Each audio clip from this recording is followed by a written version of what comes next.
So you're putting together a video and one of the actors is stuck in a shadow, or maybe the camera recorded in a weird color.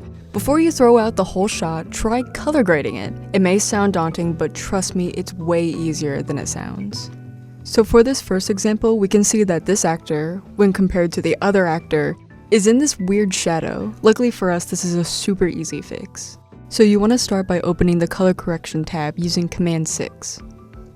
You can see here that our color correction window has 3 different tabs, one for exposure, one for saturation, and one for color.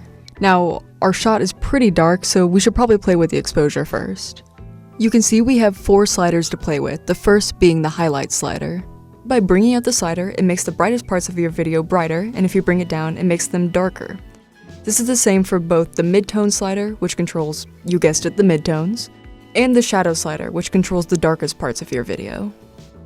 There's also a global slider that adjusts the highlights, midtones, and shadows of your video all at the same time. Since our video is already pretty dark, we just need to adjust our midtones and highlights to make those lighter tones really stand out.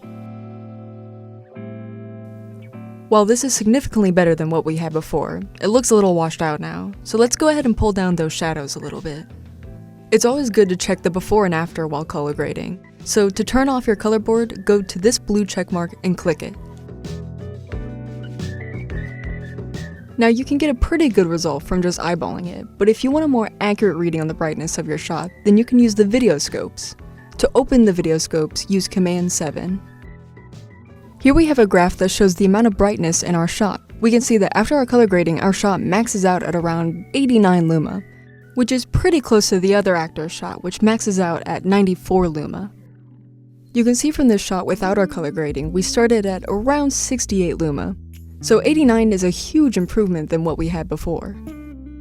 Finally, to really make sure that our shot isn't washed out from messing with the exposure, let's bump up the saturation a bit. And don't forget, always compare your shots. And with that, here's what your final product should look like.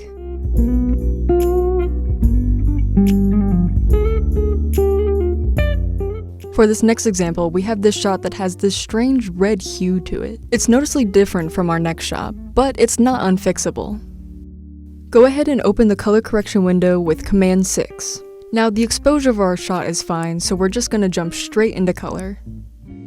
When you first see the color tab, you'll notice it's a bit different than the exposure and saturation tabs. It still has the same highlights, midtones, shadow, and global sliders, but this time it's on a kind of rainbow graph. This graph is separated into 2 parts, addition and subtraction. If you move the slider up, it adds the color that the slider is on, and if you move it down, it subtracts that color. You can move the slider pretty much anywhere on the graph, which gives you a lot of freedom to both fix your shot or mess it up more. So a basic understanding of color theory is a must-have when color correcting. Now correcting the hue of a shot can be a little more fine-tuned than correcting the exposure, so let's turn on our video scopes first, using Command 7. And since we're working with color instead of exposure, we're going to switch from Luma to RGB Parade. Already we can see that this shot has a lot of red in it. To fix that, we're going to bring the global slider over to the red on the graph and bring it down. This will subtract some of that warmer hue from our shot. Our shot is definitely less red now, but when comparing it to the other shot, it still looks a little off. So we may need to mess with the specific values to get it to match.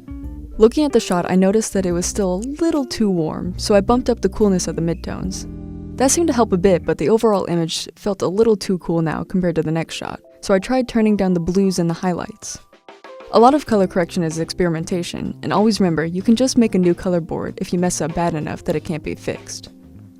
So with that, let's look at our final product.